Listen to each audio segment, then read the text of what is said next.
Hey guys, welcome back to the channel. So behind me I have a BMW 3 Series and we're going to be doing spark plugs and coil packs at the customer's request.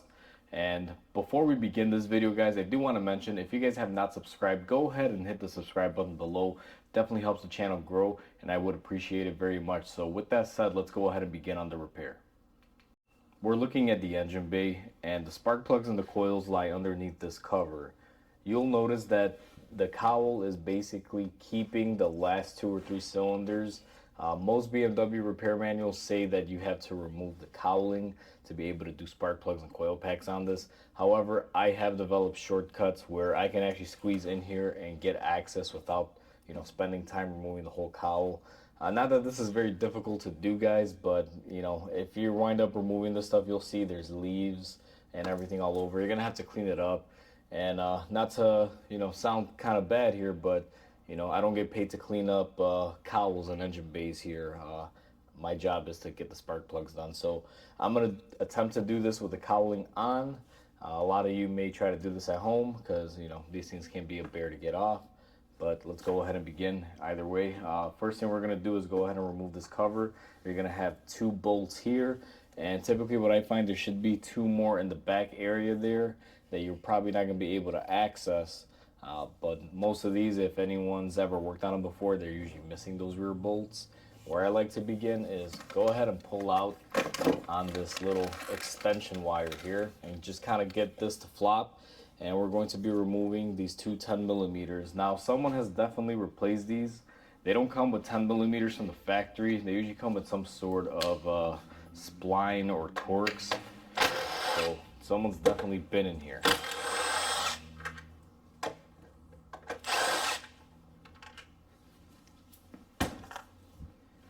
Now let's see if this cover will come off or if we are bolted in the back. Now you have to open your oil plug here and we'll see. And just to my thought, someone has already removed the last 2 bolts here and didn't put them on. You'll find them here and here. But if you have anything that's older, they are always missing these 2. There's always someone who's lazy and doesn't want to put them back. Now that we got that out of the way, you guys will see we have access to our coil packs here. I'll zoom you guys in just a tiny bit here, and this is kind of a weird variation. You're not going to be able to see the rear ones very well, but the way BMW does these is quite simple. You got your coil pack with your little locker. What you're going to want to do is lift up on this. Now sometimes they can be a little difficult, but they pop up. Once you lift up on this portion of it, you guys will notice that the plug will just come out, and what you can do after that is just go ahead and lift up on your coil. Now sometimes these can be a bear. Now this one's been on there for a while, so let me get the camera set up and I'll show you guys how to do these. Now that I have you guys in the correct position with the camera, this is a coil pack that we just unhooked. What I'm going to do is basically put my finger through the tab and I'm just going to pull up on it. Now what happened here, and you'll see the coil pack came out, but we also have the sleeve that actually belongs in there that came off. This is like a little heat shield. Sometimes this happens when they separate and they do have a lot of miles on them. This engine does have quite a bit of mileage on it, so I'm not surprised that stuff like that is popping off. You guys will see in here with some better lighting, it's just kind of like a heat sleeve that's supposed to stick in there. This is a plastic valve cover, so they don't want a lot of heat buildup in those little thin valleys. That's why they do the inserts on them. And if they do pop off like mine did, what I like to do is generally pop them back on, and usually you're back in business. Now that I have you guys in the correct position with the camera, this is a coil pack that we just unhooked. What I'm going to do is basically put my finger through the tab and I'm just going to pull up on it. Now what happened here, and you'll see the coil pack came out, but we also have the sleeve that actually belongs in there that came off. This is like a little heat shield. Sometimes this happens when they separate and they do have a lot of miles on them. This engine does have quite a bit of mileage on it, so I'm not surprised that stuff like that is popping off. You guys will see in here with some better lighting, it's just kind of like a heat sleeve that's supposed to stick in there. This is a plastic valve cover, so they don't want a lot of heat buildup in those little thin valleys. That's why they do the inserts on them. And if they do pop off like mine did, what I like to do is generally pop them back on, and usually you're back in business. I've given you an example on this first coil pack. They all kind of go the same way. What I'm going to do is just go ahead and show you on these other three that we can easily get the camera on up here, and you guys will see it's quite simple. It just takes a little bit of finagling here for these coil packs. What I find is turning them while moving them definitely helps. In this cylinder, the sleeve stayed in there. It didn't really come off, so that's a good thing. So let's do this again to cylinder number 3, I believe. Let's go ahead and just spin this as we get it off. Now sometimes these do suck. You will have to kind of use pliers to spin them and get them off. In this scenario, since that's a very tight corner and my finger hurts, one trick that I would use is grab a screwdriver and go ahead and pull up on the tab. And just be careful and mindful that if you're reusing them, you don't want to damage them. For some reason, this one is actually being very stubborn. And since I am reusing them, I'm going to go ahead and grab me some pliers here and see why it's being so stubborn. I believe the sleeve on this one is also getting jammed up in there. So if you pull too hard, that happens, guys. Not to worry, because I am replacing these, so I'm not too worried about it. But why is this one fighting me? Let's see what is holding it back here. And don't hate me for destroying this coil pack. We do have a new one here, but this one is really held in there very tight. Come on, baby. Let me see if I can just wiggle it free here, give it a little bit of movement. And sometimes this is what you run into, guys. You're going in here, and these should usually be pretty easy to take out. And sometimes you'll just find yourself fighting them.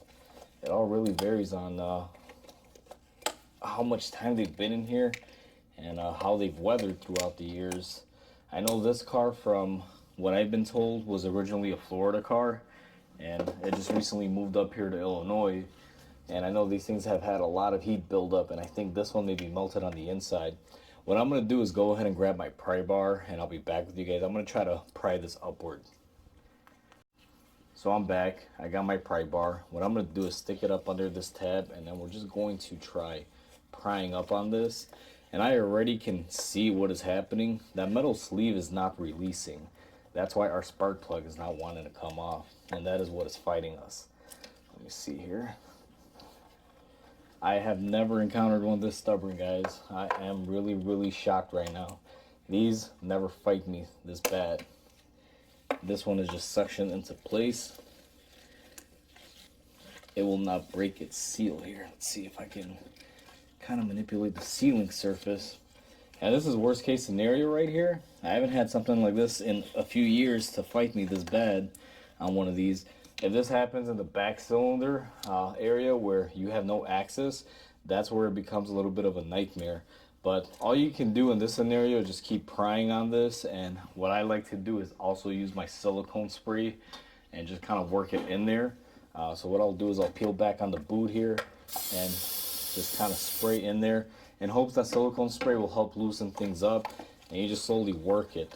That's about all you can do so you don't wind up destroying the coil pack. So I'm going to do that off camera, guys, because this thing's going to probably fight me for a couple minutes. And I'll bring you guys back when I'm ready to remove it. So I was able to get out the third cylinder there, and this is the coil pack with the sleeve. Now what had happened here is this sleeve was still attached in here. It was being held on, and it was actually stuck to the coil pack here. It wasn't releasing it. It was kind of like a little suction game back and forth. What I did was I lifted up on it enough to be able to get some silicone spray in here, and I basically sprayed it. And after I had sprayed it, I started turning it around and working it like this until it finally broke free from the suction of the sleeve. And the sleeve came out with it. So what we're going to do is go ahead and push that sleeve back in.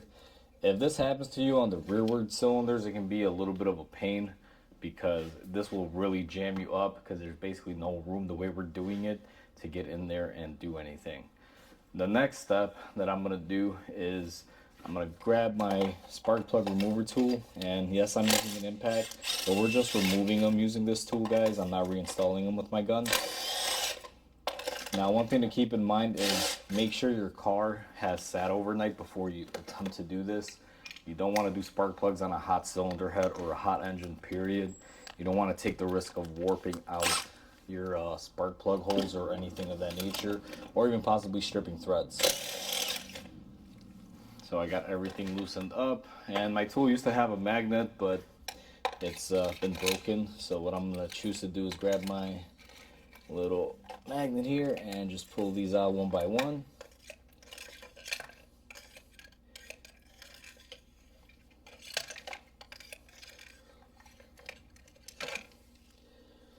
So much to my surprise, and I'll show you guys on camera here, these spark plugs are not original, so they have been replaced before. And whoever replaced them, again, not saying that this is not good, but they used Bosch. Now, I know Bosch makes a lot of European car parts, and they normally will work pretty good. But in this scenario, this thing has quite a few miles on it. Whoever must have replaced this, it must be fairly recent. And the customer has been telling me that he's been getting a misfire on it, and they didn't do coil packs last time, and he just opted to replace the spark plugs again. However, we're taking out these Bosch, and we're actually going to be replacing them with NGKs. I don't like putting back Bosch, not that they're a bad brand or anything, it's just NGK is preferred in a lot of cars. If Bentleys use NGKs, which they do, I do believe it'll be fine on a BMW.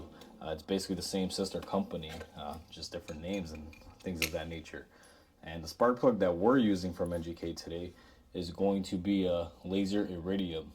These are usually pretty good. They can be a little bit expensive now, but they are pretty much the only spark plug that I would choose to put in this engine. And what I'm going to do is go ahead and thread these in by hand. Always do this by hand. You don't want to strip these out. I know that a lot of you will, attempt to do this with a power tool. And I myself at the shop have run these down with power tools before. It doesn't really create an issue if you know how to control your actual gun and not torque them in there. But if you wind up torquing them and hitting them pretty hard, guys, you will wind up cracking a spark plug or worse, breaking something. So I always tell people it's good practice to start these out by hand. Now I'm going to go ahead and get these torqued up, and after we torque these up, I'll bring you guys back and show you how to reinstall the coil packs. And once we do that on these three, we're going to attempt to do the back three. For the back three, I'm going to have to position you guys in front of the car and just kind of show you what I'm doing because there's no room to get in there. So I'll be right back with you guys when it's time to reinstall the coil packs. I went ahead and got all my spark plugs put in their respective holes, guys. And now it's time to reinstall the coil packs. We have all new coil packs. This is what they look like. They have a little bit of a green in there. It's supposed to help keep and seal everything up. However, what I always do on any coil pack, I take a little bit of dielectric grease and put it in there. Even though they come with that green stuff that's supposed to help seal up and flow electricity, I don't really believe they put enough of it in there. So what we do is go ahead and insert it into our hole and just firmly push down. Now these do have a certain position that they need to go in, and I'll show you guys that on the next coil pack here before I reinstall it, because you want to kind of line it up, and it's not really hard, but all you're supposed to do is line up this little cutout with the cutout that's right here on the valve cover. You'll see it kind of follows the same exact pattern, and we're going to go ahead and install the other one here and just push her in, make sure she's in line with the pattern there, and make sure this one's in line with the pattern. And you always want to make sure these are all the way down, because if you don't check them, sometimes that will be an issue. You may not be fully seated on the spark plug, so I always make sure that I fully press them into place like this, and I will double check and triple check them. So as far as the coils go, they're all installed now. All we have to do is reinstall the connectors, and you just take them, and they're a little bit different. You want to push them in as far as they go, and then what they're supposed to do is get sucked in automatically. These are a little older and brittle. That's why mines are fighting me, but let me see if I could get it to function here. There you go. You'll see it kind of draws it in, and you want to make sure that it snaps down, otherwise they will pop up.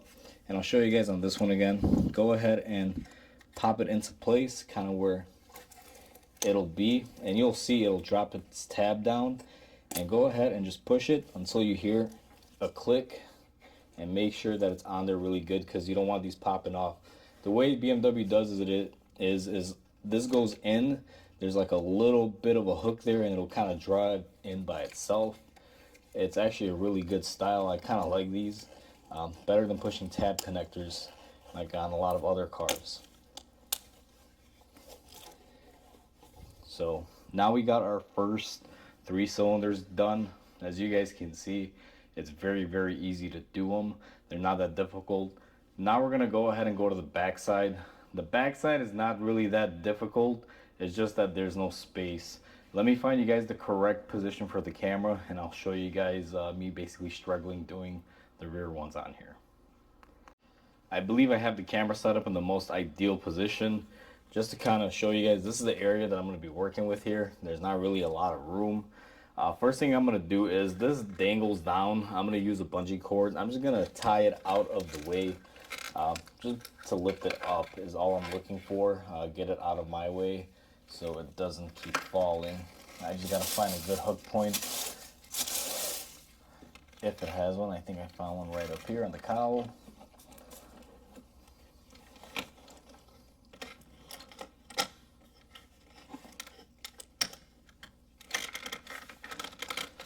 This is a power wire, just so you guys have a good idea. It carries the battery wire from one side of the engine bay to the other side.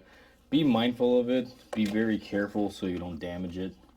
Now, if you were removing the cowl and you chose to do it that way, you would have all the room in the world to do these. However, I'm choosing not to do that because, as you guys saw, a lot of leaves and everything, like I mentioned earlier, it's just going to wind up being a problem for me. So I'm going to go ahead and just battle this one out. This is how I've always done these if it's just spark plugs and coil packs.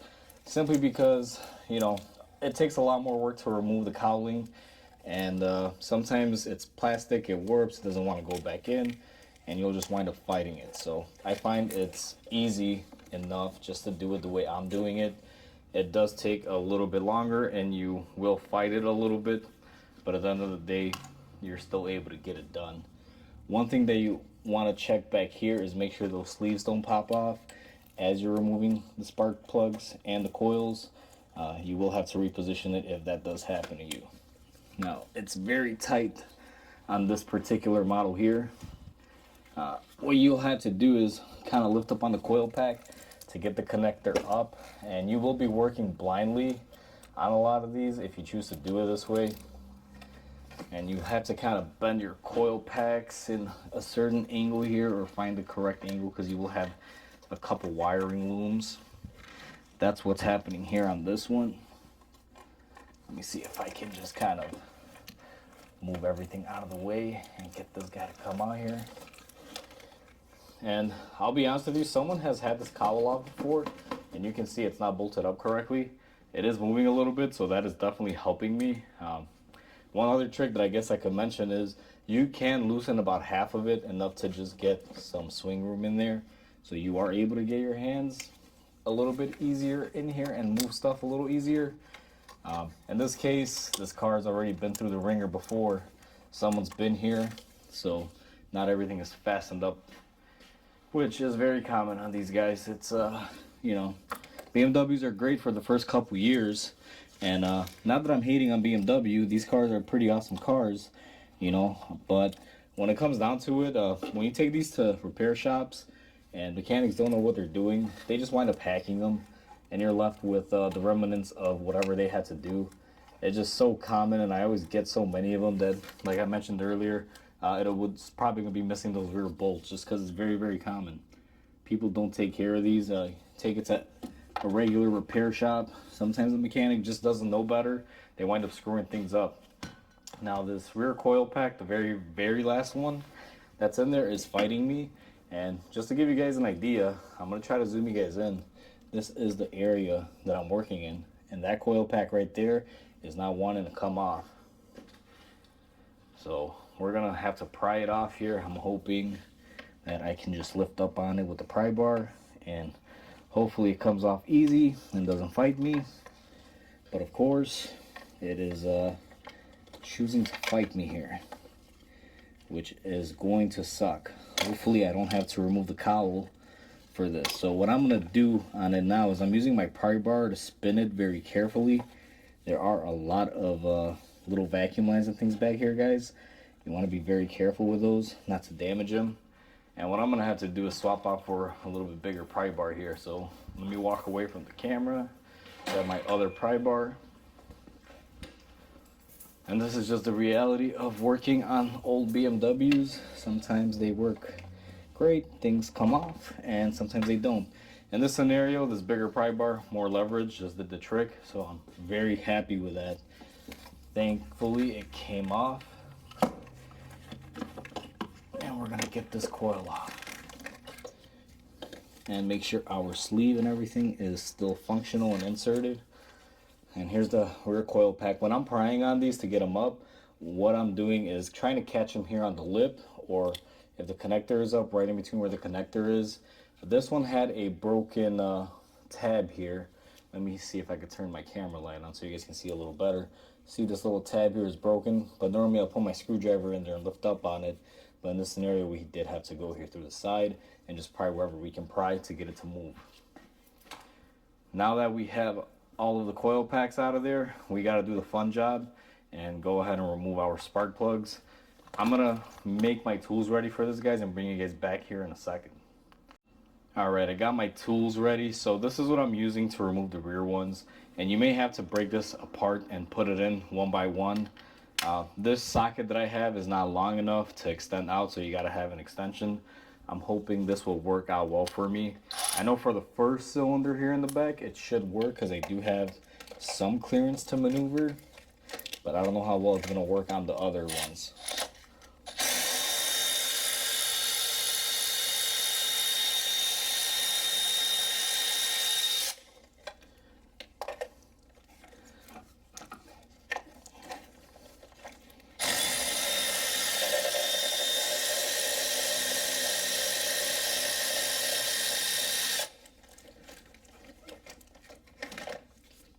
So far so good, guys. I was able to get 2 of them. The third one, I know I'm gonna have to separate it out. I know a lot of you right now might be saying, Mike, you should have just removed the cowl. We could probably see easier, and it would probably be easier for you to do it. But it's not the case, guys. If I had removed the cowl, I would still be fighting the cowling right now, and it would just be a huge disaster, to say the least. I gotta swap out one of my extensions here. I need to find something that's stubby, but not really stubby, because that rear one has no room back there. So what I'm gonna do is trade this extension for this little stubby extension that I have, in hopes that this will reach in there. I just need a little bit of clearance to be able to get it. Let's see if this will work. And if it wasn't for these wiring looms, I feel like I would have all the room in there to be able to get in here very easy. But these wiring looms are really jamming me up here.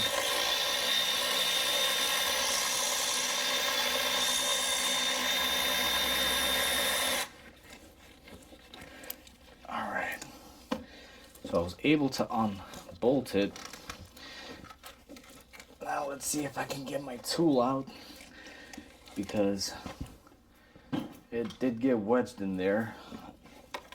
It gets wedged between the body and the valve cover here, so you just gotta separate the two. Try to break the seal here like that, and we get our tool off. And now we can go in here and grab our extension and grab our spark plug tool. Now I have 2 of these spark plugs tools. One of them has a broken magnet that I use for removing them with my gun. The way I broke it was by using my gun to remove spark plugs. And then I have another one that still has the magnetic tip in there, and I use this to lift up and get my spark plugs out. And someone put anti-seize on these spark plugs. I'm not very happy with that. That doesn't work well with me. No spark plug from the factory, at least that I can recall, comes with anti-seize. I don't know why certain places do this. Are they afraid that they're gonna rust in there? Because, to be honest with you, I've worked on a lot of cars, guys, and I've never seen a rusted spark plug. So it's kind of odd, especially on something like this. If it was a Chevy, those are kind of, in between the headers. Those may have a risk for the spark plugs rusting, but in these are pretty much climate controlled because they're internal, like in the middle of the valley. You guys can see here, I don't know if how well the camera picks it up, but it's kind of silver, and they did use some anti-seize. They didn't use a lot, thankfully. I'm not painted and covered in this stuff, but they did use anti-seize, which to me is a big no-no. So I definitely don't like that they did that. But either way, what's done is done. I can't go backwards. Fortunately, I wasn't there when this was worked on. Whoever worked on it last, and I believe this was out in Florida. So, different regions have different methods. Different mechanics have different methods, guys. You should never really hate on a mechanic or anyone that does things a certain way. It's just individualized taste. Putting anti-seize on them isn't really gonna hurt them, but again, it doesn't really rust up here, so why do you want to put something that has potential to make your spark plug come out of its hole? Anti-seize does not let anything really lock down fully, and these can be under quite a bit of stress. You can easily break them. I had to stop there, guys, when I was going for the third spark plug in the back here, the final one. I had a customer that walked in, so I had just cut off the camera and went and talked to them really quick. Those are the perks of having your own shop, being a one-man team. A lot of people get surprised that I'm able to do this by myself, and it's really not that hard as long as you got customers that are understanding, and most of my customers do. Plus, I try to get cars in and out. I don't like wasting people's times. I know most of you probably go to mechanics and they'll tell you leave your car here for like 4 days, 5 days, or a week or something like that. I don't do that to my customers. My turnaround time is basically, if you drop it off today, it'll be ready tomorrow depending on what the job is. And if it's something really big or major, I normally will tell people you may want to drop it off for a little bit and give them at least a time frame. The best example is this car right here. This was dropped off to me last night at around 5 o'clock, right before we closed. And currently it's 9 a.m. the next morning, and we are basically getting it done. That's how I like to do my turnaround times. Just, get customers in and out, keep them happy, so that way, I get great reviews and people get their cars back and go on with their lives.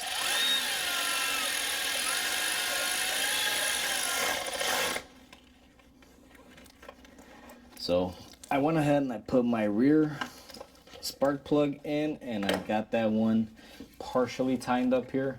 I'm just using my little 3/8 Milwaukee ratchet here, and I'm not going full blast, guys. I'm just trying to run these down as much as I can because I have to come in here and get these torqued, and unfortunately it's gonna be a real pain to do that. I don't even think the torque wrench is gonna be able to come in here.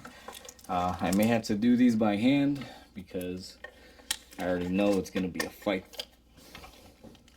Now we're moved on to our second spark plug back here.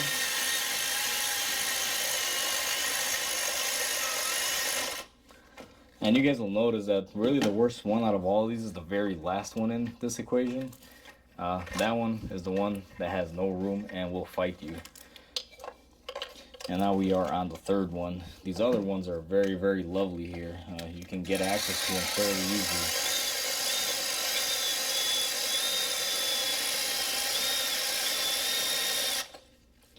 So I'm gonna need an extension because this Vanos motor or something is in the way. I don't know what they call it, but I know it's for the timing.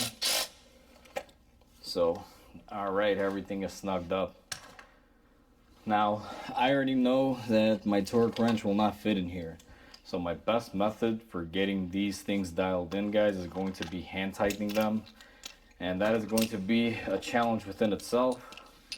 I'm going to use my spark plug socket, and I'm going to be using my little short extension. I don't know how many inches it is, but it's the shortest one in the set. And I'm going to go ahead and just hand tighten these. Spark plugs don't require a lot of torque. To be honest with you, the way I know how to torque these by hand is I torque the front ones, and I kind of felt how much it takes to take them off, and I tightened it back up and I put my torque wrench on there, and I kind of got a feel for how accurate the torque is. However, it's not going to be accurate as the torque wrench, but it's enough for me to at least be able to feel comfortable. So that's about it on that one. And these spark plugs really don't require a whole lot.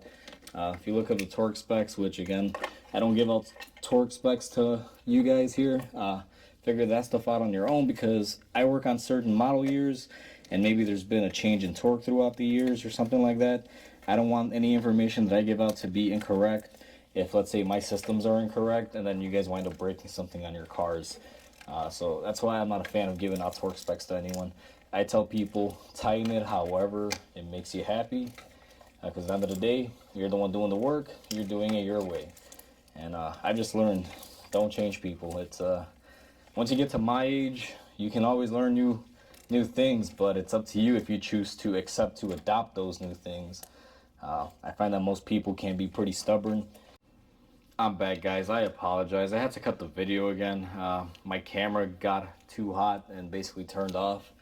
I have a GoPro 10, and I don't know if any of you guys out there use them, but when you have the media mod on them, which is the microphone setup and everything else, and you're charging them while you're using them because the batteries don't last, they tend to get very, very hot and overheat and just shut off on you. So in the last clip, I was just kind of talking and it cut off. We already bolted up, or I should say tightened up, 2 of the spark plugs back here, guys. Now we are on the 3rd one, which is the more difficult one. I'm using my spark plug socket with my short extension again. This should hopefully give me enough clearance to be able to just snug it up in there. I'm just gonna fish this in piece by piece. See if we can just get it to go in. This is probably going to be the most difficult one. I did get it pretty snugged up when I use my electric ratchet, so let me just see how it feels. We're going to take our ratchet in here and just kind of position it, and I'm not really working too blind here because I can kind of see it, and I apologize because I know I'm blocking the camera, guys. I gotta see what I'm doing here, and it's virtually the same thing as we did in the front, just all the way in the back and it's crammed up. So let's go ahead and tighten this one up, and right about there she is snug. This back one, I did use my electric ratchet to snug it up a little bit tighter, guys, so that's why she's not requiring a whole lot of turning with the ratchet, just because that thing can spin it a lot easier than I could back here, because this thing has very limited spacing. So what I'm doing now is just trying to remove all of my tools. Let's see if I can get my... Oh no, don't drop. The worst thing to do right now is drop your extension like I almost did. That would be a bad day. Now, I did have to pull off my sleeve here, if you guys noticed, because I'm trying to get my tool out and the sleeve was coming up with the tool. I'm gonna see if I can get this bad boy out of here. Alright, so I got my tool out, and the reason why I took the sleeve out, if you guys will notice, when the tool goes in there, it'll have a tendency to catch up on the sides and pull out the sleeve with it. Normally these sleeves would be firmly placed inside the valve cover here, but for some reason these have separated a long time ago, and I kind of know the reason why. It just gets hot, they separate. BMW didn't do a good job of fastening them in there from the factory, so nothing we can really do about that. Now we're going to take our coil packs, and we got all 3 of them. I already went ahead and I put the lube on them and everything, guys. Make sure you put your dielectric grease here on the inside. I just turned on the light on the camera so you guys can see it a little bit better. And I like to begin just like I did with the front ones that you guys saw. It's virtually the same thing. You're just gonna want to put your coil pack in there and press it down. Now on these, the only exception that I do is I'll put the connector on and connect it before I do my final press on the coil all the way in. simply because when the connector is down, it's a lot easier to push and set them into place. So I always will try to put the connectors in first and snap these into place, and then go ahead and push down on my coil. So that way I don't have to do this twice. And then all I do is lock in the connector for the coil pack here, if she will lock. Make sure they lock into place, guys. I can't even stress out how important that is. Sometimes it'll feel like it locked, but pull up on it, just make sure that the lock tab did lock up for you.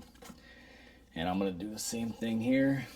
The farther back you go, the harder it gets with these. Like the second cylinder, when it comes to the coil pack, you're going to be fighting these wiring looms that you have back here. And they are just always in the way. Luckily, someone's already been in here and they didn't put all the bolts for this cowl, so lucky us, I guess.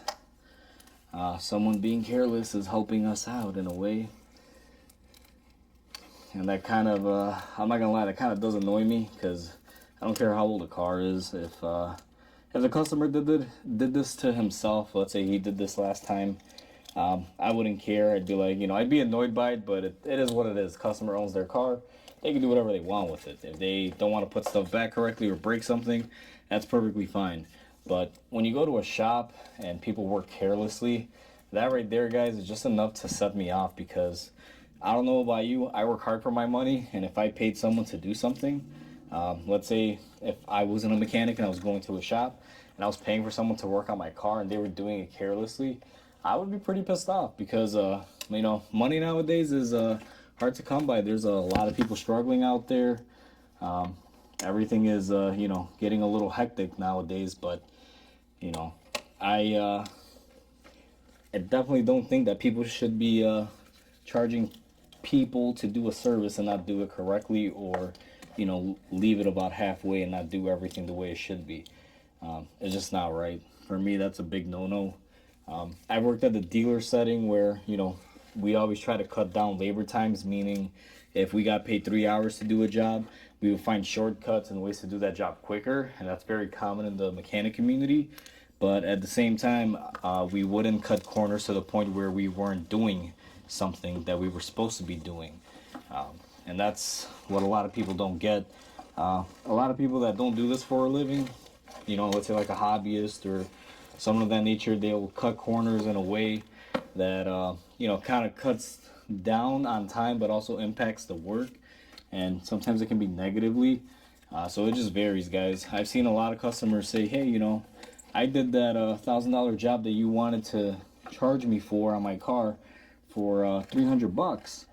And I'm like, okay, great, and sometimes I see what they did, and they got done, but you could tell they struggled because they didn't do it a certain way or the way that I would have done it. Or the best one was, I had a Chevy Malibu that came into the shop and it needed variable valve timing solenoids, and the guy came in, gave him a quote. Apparently it was too pricey, and he's like, nope, I can't do it, I can't afford it, I'll be back when I can. All right, no harm, no foul. And I let it go. The guy paid me for the diag and everything, went on his way. And about a week later, same car shows up, same customer. And then he's like, hey, I was wondering if you could help me out. And I'm like, yeah, sure, what's going on? I'm thinking he's back to do the work. And he's like, I went ahead and I replaced my variable valve timing solenoids. And keep in mind, these are inside the valve cover. And he broke the bolts into the valve cover, because they normally go in the up position, they bolt up to the top. And he snapped them off, and he's like, well, I did this and they broke, so can you do it for me? And I was like, yeah, sure, but unfortunately for you, it's going to cost you whatever I quoted you, plus God knows, another hour or two for labor and a gasket, because I had to remove the valve cover and weld everything up. Alright guys, sorry about that. I had a customer that came in and I had to do a quick oil change that was on the schedule here. But like I was saying, that customer had broken those bolts in there, and I basically told him, you gotta pay me what I quoted you plus a little bit more. And I just say he wasn't thrilled about it. He's like, oh no, you're ripping me off, da da da. And I'm like, alright, well, I guess I can't work on it. What can I do? I can't really do the job and fix mistakes at the same time for the same price, unfortunately. So it is what it is. Now, I've gone ahead and I've tightened down everything here, guys. Everything is snapped into place. Everything is locked into position on the coil packs. Everything is ready to go. What I like to do before I reinstall my engine cover is I'm going to go ahead and start this thing up and make sure that we are perfect and there's no misfires. Not that it's difficult, but you don't want to put the cover on before you test everything. So let's go ahead and get in here and start it up.